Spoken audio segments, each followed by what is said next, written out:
Bienvenidos a una clase de electrónica. Bueno, en todo caso de circuitos eléctricos. De electrónica puede haber un montón de cosas. He dado también cosas en el canal. Pero bueno, vamos a hacer un problema de electrónica para la cátedra de biofísica.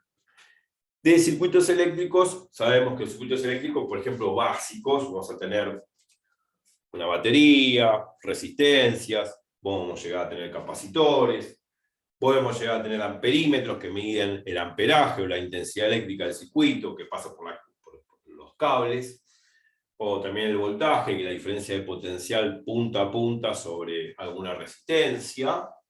Bueno, esas cosas, más o menos esos conceptos que a medida que vamos haciendo el problema los vamos a seguir discutiendo,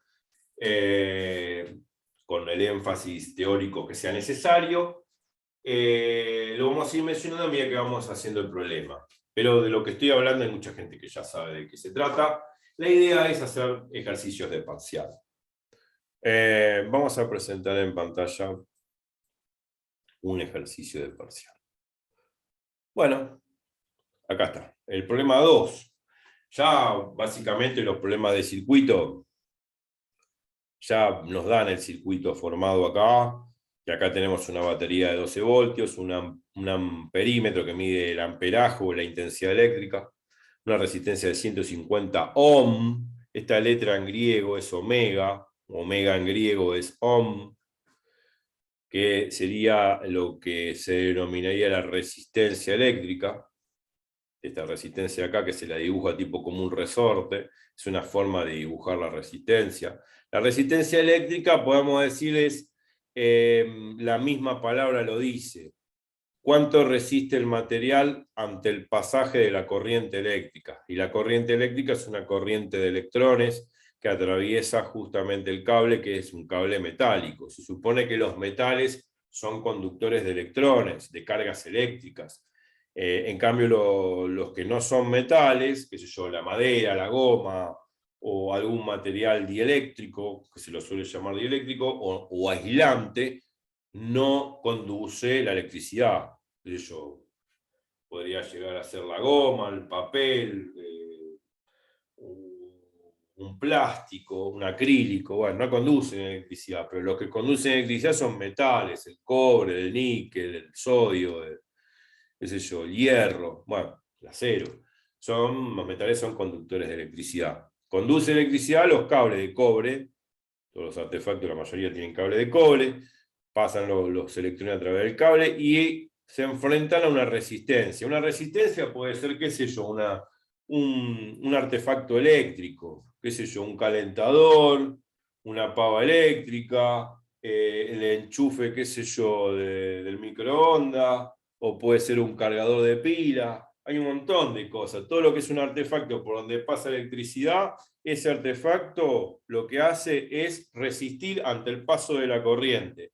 Cuando resiste al paso de la corriente, a los electrones les cuesta pasar a través de ese aparato y por lo tanto vamos a sentir que ese aparato, cuando lo enchufamos, se calienta. ¿Se calienta por qué? Por la resistividad que tiene el material en que está compuesto el aparato contra los electrones que quieren pasar. Entonces, esa resistencia, ese frenado que hace justamente el material ante el paso, ante el flujo de los electrones, provoca un aumento de la temperatura que se llama efecto Joule. Efecto Joule, que es un efecto Joule térmico, donde los electrones, al verse justamente frenados por el circuito que tiene el aparato, lógicamente a estos electrones les cuesta pasar, es como que de alguna manera tienen que hacer fuerza como para pasar a través de esa resistencia, y ese frenado que hace esa resistencia sobre los electrones que quieren pasar en su flujo, provoca lo que se llama una conversión de ese frenado, de ese frenado, por así decir, de esos electrones que quieren pasar, en energía calórica, ¿no? Esa fricción interna donde ve que los electrones quieren pasar a través del material, el material se resiste, al resistirse lo frena y ese frenado produce un trabajo mecánico y ese trabajo mecánico, por conservación de la energía, se transforma en calor y ese calor se llama efecto Joule. efecto Joule térmico, porque el aparato, cuando yo lo veo enchufado, lo toco y voy a sentir que está caliente. Bueno, hablé de la resistencia eléctrica, pero así a grandes rasgos. No estoy hablando de un modelo teórico tipo, podríamos decir, efecto Joule, viéndolo microscópicamente, viendo que los electrones pasan a través de la red cristalina, de esa unión metálica que existe entre los núcleos entre los núcleos de los átomos de metal, porque forman como una red cristalina y los electrones van pasando y van saltando como pulgas a través de esa red cristalina, como se ve en química y en química inorgánica. Ese es el modelo microscópico de cómo pasan los electrones a través de esa red cristalina formada por esa unión metálica entre los iones de los átomos del metal que forman esa red cristalina. Esa sería la teoría, digamos, del sólido cristalino que forma la unión metálica de esos átomos de metal. Pero no voy a hablar de esa teoría, simplemente lo estoy hablando a grandes rasgos, diciendo que esos electrones al pasar a través de esa red cristalina se ven frenados ante la posibilidad de un pasaje libre, y al ser frenados hay un trabajo mecánico, que lo cual se transforma, según el principio de la energía, según el principio de conservación de energía, se transforma en calor. Por eso sentimos los aparatos que enchufamos calientes después de un cierto tiempo. Hablé de la resistencia eléctrica. Bueno, este es el circuito, esto es la batería, la fuente eléctrica, son 12 voltios, es corriente continua, acá no es corriente alterna. No voy a diferenciar corriente alterna y corriente continua ahora porque no viene al caso. Es una batería de una pila de 12 voltios que transmite, bueno, podríamos decir la electricidad en un cierto sentido, ¿no? Entonces, bueno, supongamos, y ahora lo voy a dibujar, que se transmite sobre todo el circuito. Supongamos que empieza acá. Voy a agarrar el puntero láser que me encanta. Supongamos que este es el polo positivo y la rayita chiquita es el polo negativo, entonces sale las cargas eléctricas, los electrones del polo positivo, ¿no? Va por acá, por este cable, después la corriente se divide, se bifurca por esta parte del circuito y después se bifurca por acá, ¿no? Entonces parte de la corriente va por acá, parte de la otra corriente va por acá y después se juntan en este nodo las dos corrientes que se habían separado. Y después al juntarse con ese nodo se recupera toda la intensidad eléctrica que había salido de la batería. Es como un río, ¿no? ¿Qué sé yo? Un canal, va toda el agua por acá, ¿no? Va toda el agua por acá, y de pronto se divide en dos canales. Este canal de acá del medio y este canal que sigue para abajo. Obviamente que el río le está dando un determinado caudal de agua. Y ese caudal de agua se divide en dos caudales. Este caudal del medio más este caudal de acá abajo. Es como en hidrodinámica, ¿no? El caudal total es igual al caudal 1 más el caudal 2. Bueno, ahora el caudal no es el caudal de agua, sino es la intensidad eléctrica. O sea, la intensidad 1 que viene por esta rama va a ser igual a intensidad 2, perdón, por la intensidad que viene por esta rama, que la llamamos intensidad I, va a ser igual a intensidad 1, que va por la del medio, más intensidad 2, que va por la de abajo. Cuando en este nodo de acá, como indica el puntero láser, se juntan intensidad 1 e intensidad 2, se suman intensidad 1 e intensidad 2, y la suma de intensidad 1 más intensidad 2 es igual a la intensidad I, que es la intensidad I que salió de la batería originalmente. O sea, se recupera la intensidad que la batería había dado inicialmente y vuelve, obviamente, con intensidad I a la batería. ¿Me explico? Sí. ¿Se entiende? Sí, sí. Ahora lo voy a dibujar y lo vamos a procesar el problema, pero es entender un poco la física de la cosa. Bueno, veamos lo siguiente. Acá hay una llavecita, L. Si esta llave está cerrada, la intensidad eléctrica va a pasar por ambos cables, por el del medio y por el de abajo. Pero si esta llave está abierta, se supone que vamos a impedir el paso de la corriente por el cable del medio. Entonces la corriente va a ir de la batería y va a hacer todo este circuito por afuera. menos el cable del medio porque está desconectado. Lógicamente, nosotros sabemos que si desconectamos la corriente, no va a pasar electricidad. Si yo apago la luz del velador, se va a apagar la luz, no va a seguir funcionando. ¿Me explico?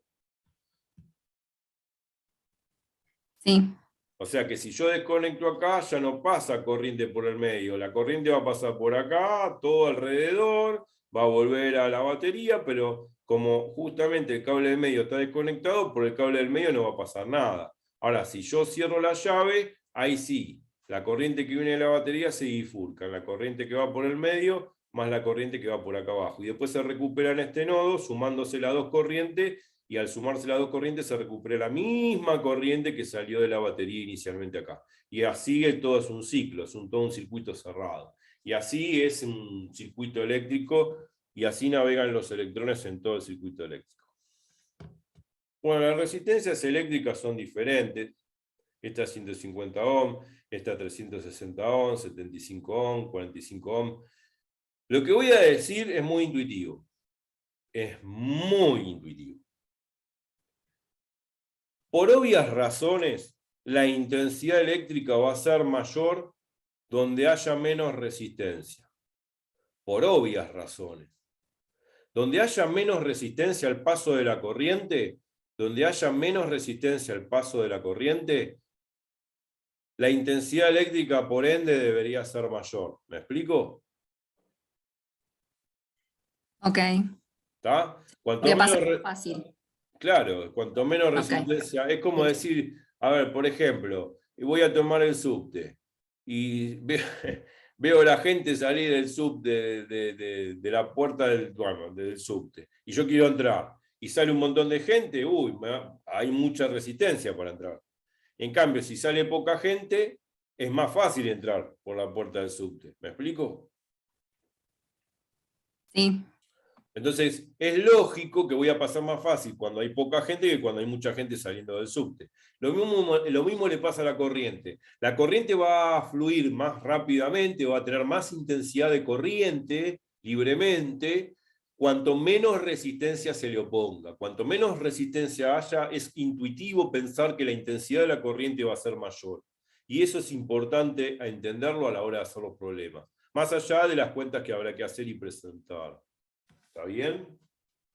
Estamos hablando bien del problema 3, del problema 2, perdón. Bueno. Bla, bla, bla, bla, bla, bla, ¿no? Bla, bla, bla, bla, bla, bla, porque esto bla, bla, bla, ya lo comenté. La pregunta es, ¿qué valor de corriente indica el amperímetro cuando la llave está cerrada? ¿Qué valor de tensión indica el voltímetro cuando la llave de él está abierta? Y ahí terminó el chiste. Bueno, lo que voy a hacer es graficar ese hermoso ejercicio de parcial, que es el problema 2.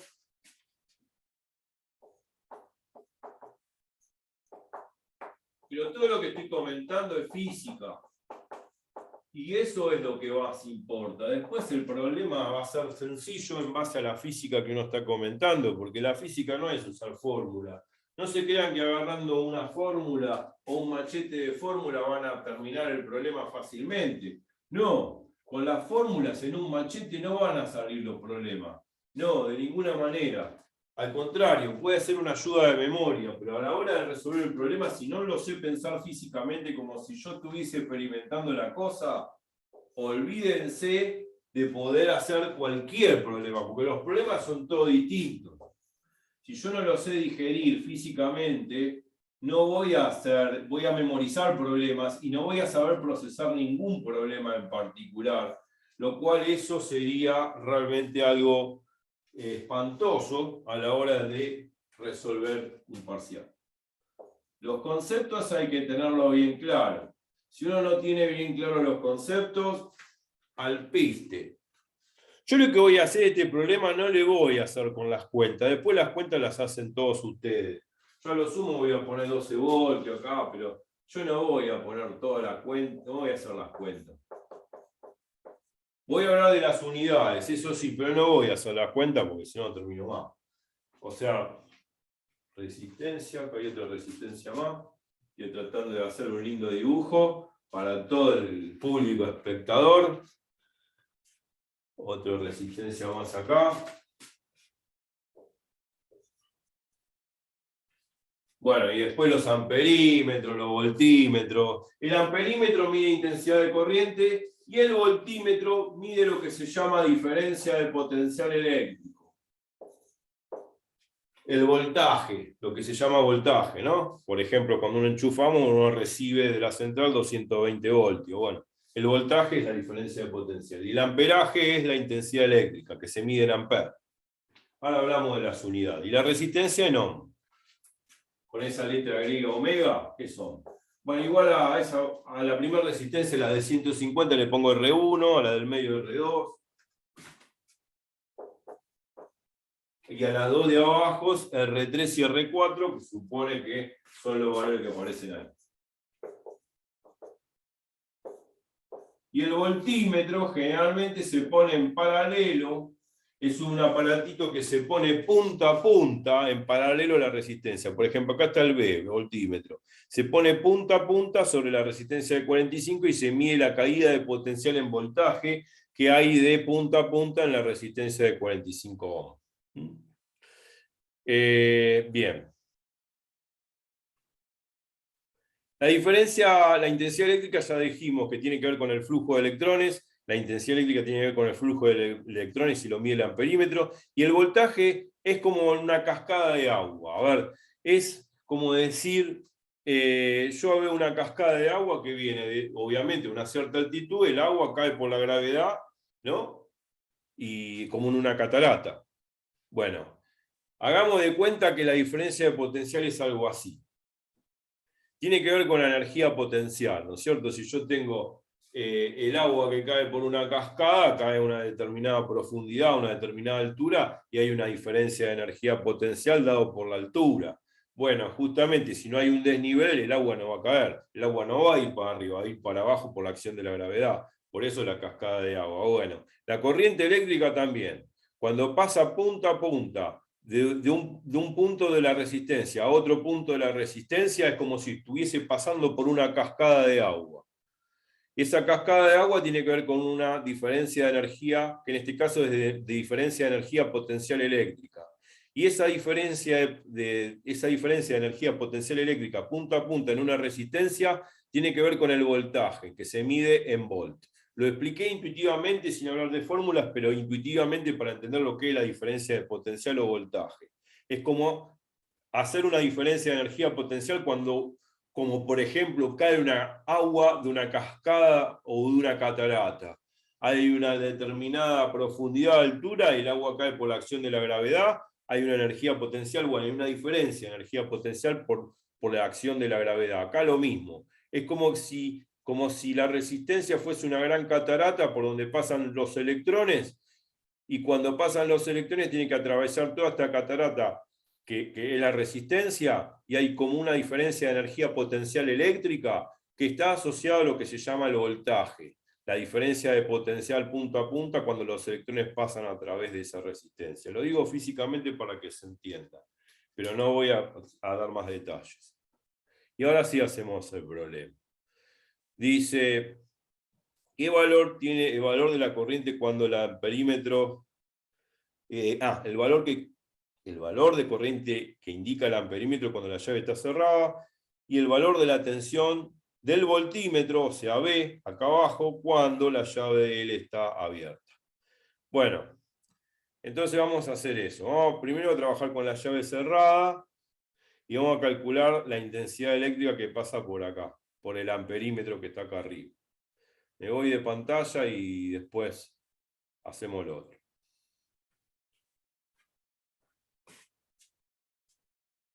Bueno, entonces el punto A me está pidiendo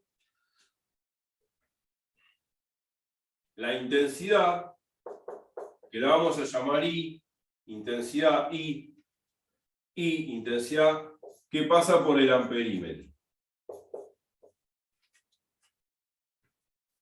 Intensidad que pasa por el amperímetro.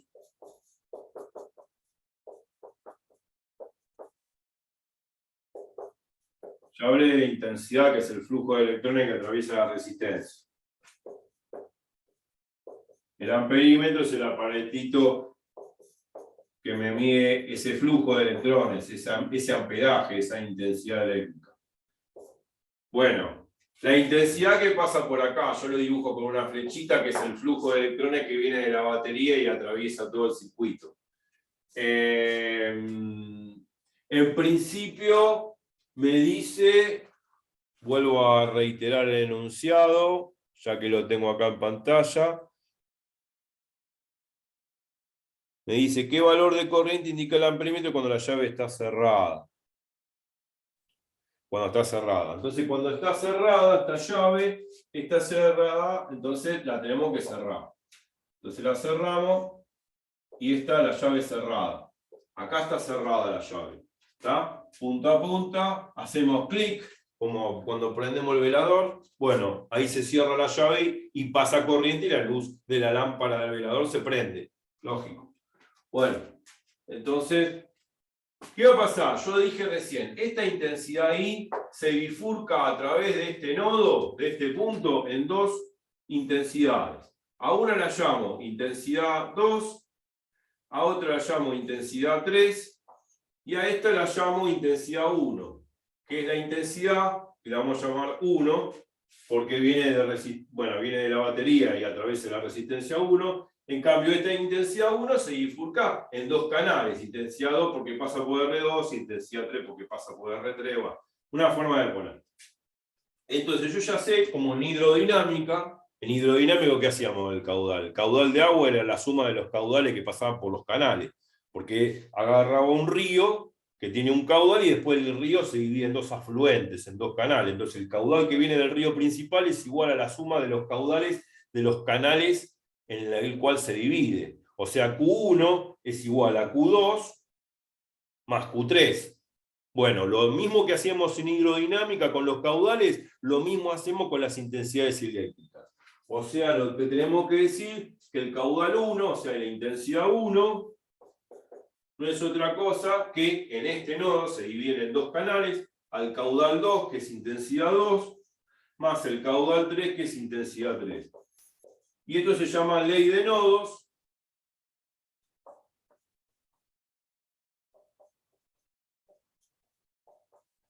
Porque esto es un nodo. Este punto de acá se llama N-nodo. ¿Nodo por qué? Porque el nodo es el punto donde se bifurcan las corrientes, que son donde se bifurcan los cables. Por acá va un cable y por acá va otro cable. Entonces en este punto se bifurcan en intensidad 2 y en intensidad 3. Y ahí quedó la fórmula. Intensidad 1 es igual a intensidad 2, que pasa por este cable, más intensidad 3 que viene por este cable. ¿Se entiende lo que digo? Sí, sí, sí. Bien. Bueno, listo. Porque es en paralelo, ¿no? Sí, en paralelo. No, distinto, ok. Acá son en paralelo porque justamente esta resistencia R2 está en paralelo a esta resistencia R3 y R4, todos dos cables son paralelos, ¿no? Entre sí. Bueno.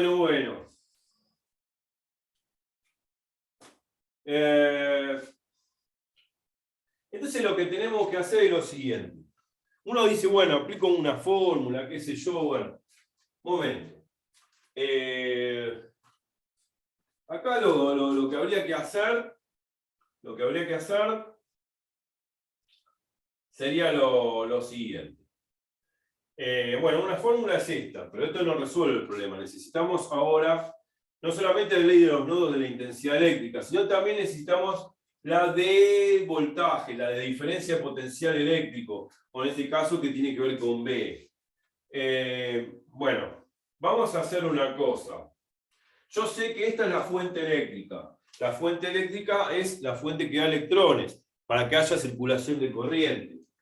¿No es cierto? Y yo dije que va de acá en adelante. Obviamente la corriente sigue por acá, la intensidad 3, ¿no? Sigue por acá. Después en este otro nodo se junta con la intensidad 2. Y estas dos intensidades, intensidad 2 y intensidad 3, se recuperan, se suman, y al sumarse da intensidad 1. Y recupero la misma intensidad que había salido de la batería original. En este nodo precisamente, o sea, se recupera la corriente, lógicamente, y eso es un circuito cerrado y sigue fluyendo electricidad por todo el circuito, ¿no es cierto?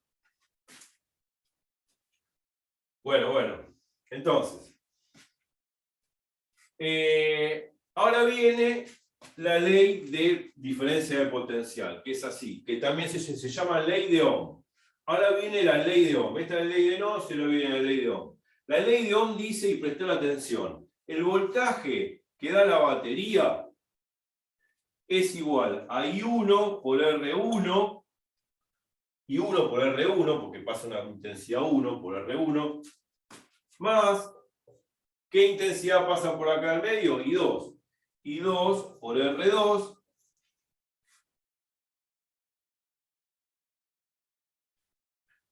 si me equivoco, ajá, sí, bien.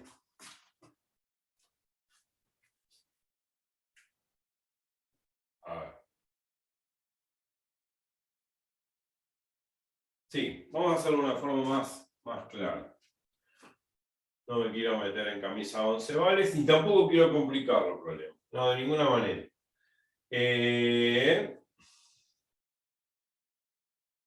Bien.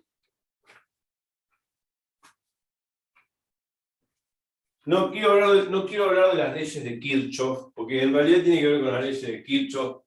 Quiero hacerlo de una manera bastante sencilla para que el problema salga rápido en el examen, sin meterme en camisa de 11 varas, porque no es la idea de meterse en camisa de 11 varas. Viene lo de la ley de Ohm, sí, con la ley de Kirchhoff viene la ley de Ohm. El que me escuchó ley de Kirchhoff ya sabe de lo que estoy hablando, pero el que no me entendió no importa. Lo que hay que hacer es ahora, el primer paso sería poner la ley de nodos, y el segundo paso sería reducir el circuito. ¿Qué significa reducir el circuito?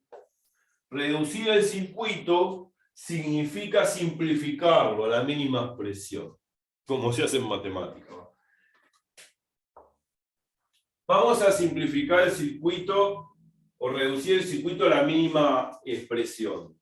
Yo sé que esta resistencia R2 está en paralelo a R3 y R4. Y R3 y R4 están en serie. En serie porque están sobre el mismo cable. En cambio, R2 y R3 o R2 y R4 están en diferentes cables. Cuando están en diferentes cables están en paralelo. Y cuando están en el mismo cable se dice que están en serie. Entonces, en principio, hay que tener en cuenta eso para reducir el circuito. O sea, resistencias en serie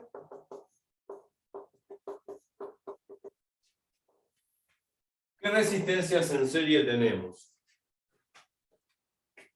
Bueno, las resistencias que tenemos en serie son las resistencias que están sobre el mismo cable, R3 y R4. Entonces, R3 y R4. Bueno, cuando las resistencias están en serie, hay que sumar las resistencias.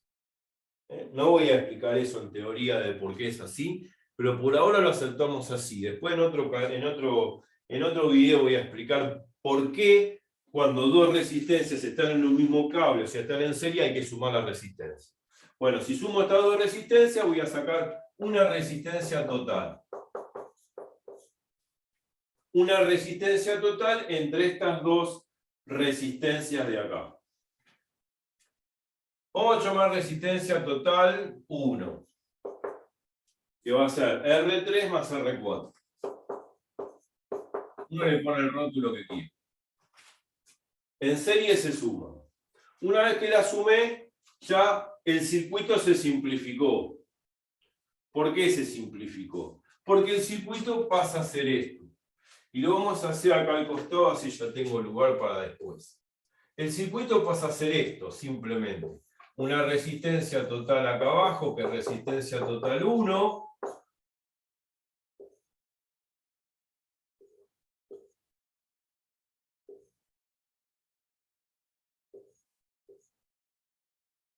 Acá está el amperímetro, acá está la resistencia esta. resistencia 1.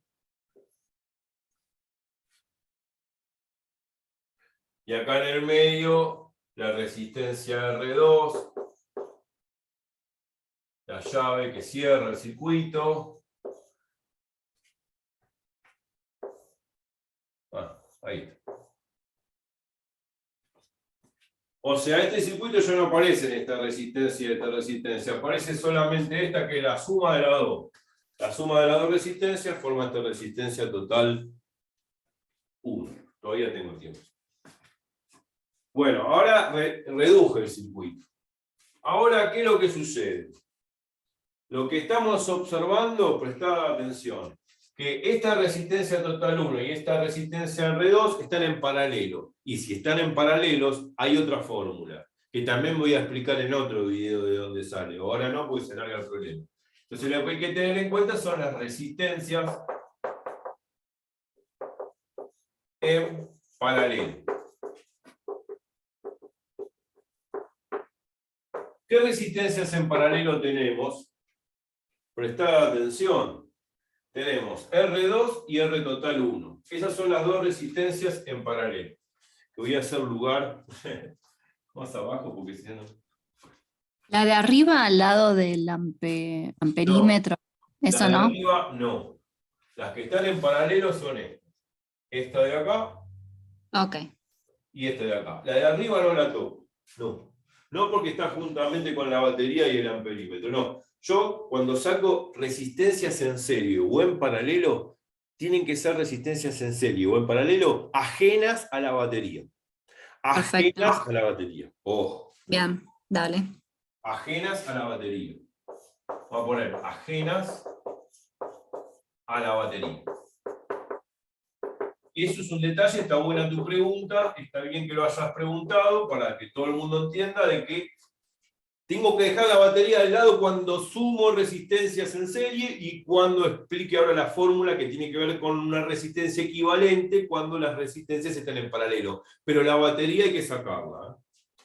Estos son circuitos simples. Sale por la ley de Kirchhoff y qué sé yo, pero no voy a aplicar la ley de Kirchhoff porque es como matar una hormiga con un elefante. A mí yo amo los animales, pero es demasiado para poco, eso es lo que quiero decir. Entonces no necesitamos aplicar la ley de Kirchhoff, ni mucho menos. Eso para la gente electrónica, que yo lo explico para la gente de ingeniería, de Santa, que ve cosas muy profundas, pero en biofísica no hace falta ser tan detallista. Pero si bien, ¿por qué es la suma cuando están en serie? O si bien, ¿cómo va a ser la fórmula cuando son las resistencias en paralelo? ¿Por qué va a ser tal fórmula? Lo voy a explicar en otro video con más detalles, si es que no lo expliqué antes. Claro. Entonces, ajenas a la batería suman las resistencias Z que están en serie. Y me da una resistencia total que ahora esa resistencia total 1 interpreta la suma de estas dos. Por eso el circuito está más simplificado. Y después las resistencias en paralelo.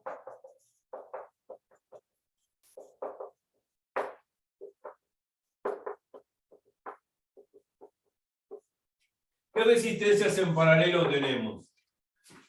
R2 y R total 1.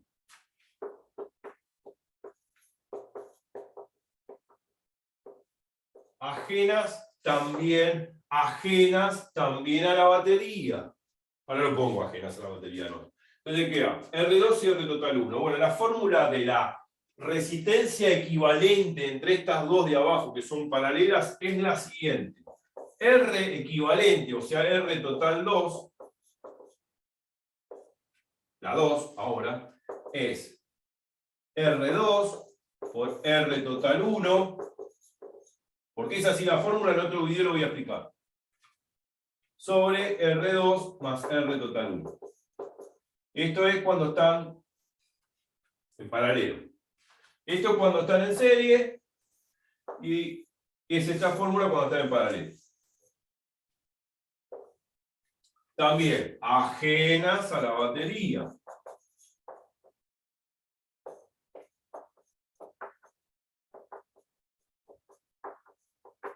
Muy bien tu pregunta. ¿Está bien? ¿Vamos bien? Sí, perfecto. Bueno, y ahora, el circuito se reduce más. O sea que el circuito reducido va a quedar una ganga. Bueno, una ganga significa algo fácil. algo ganancioso, algo accesible. En el término del lunfardo, una ganga. R1, entonces me queda una R equivalente entre estas dos en paralelo, que no es otra cosa que el R total sub 2.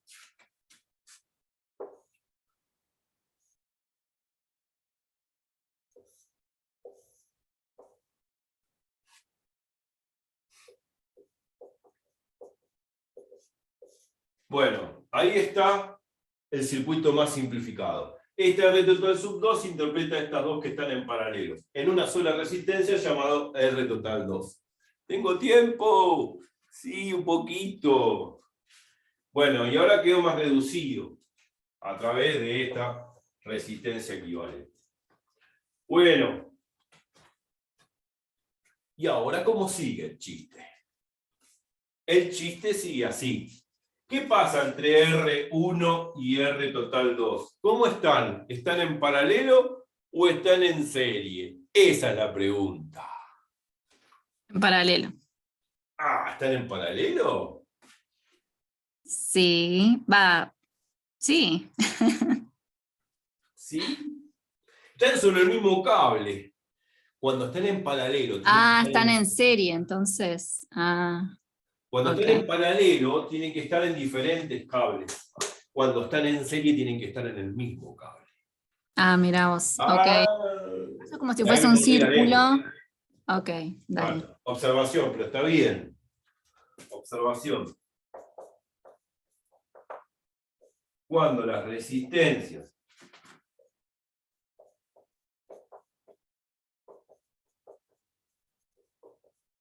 están en el mismo cable,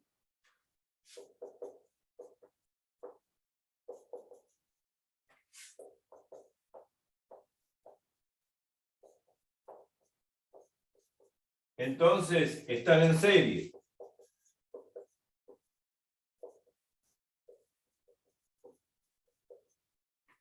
Cuando la resistencia, ¿tengo tiempo, che? Menos de un minuto. Bueno, cuando las resistencias están en diferentes cables, están en paralelo. Lo anoto en el próximo video porque tengo menos de un minuto y los espero ahí, no se vayan. De nosotros no se van a librar. Chau, chau.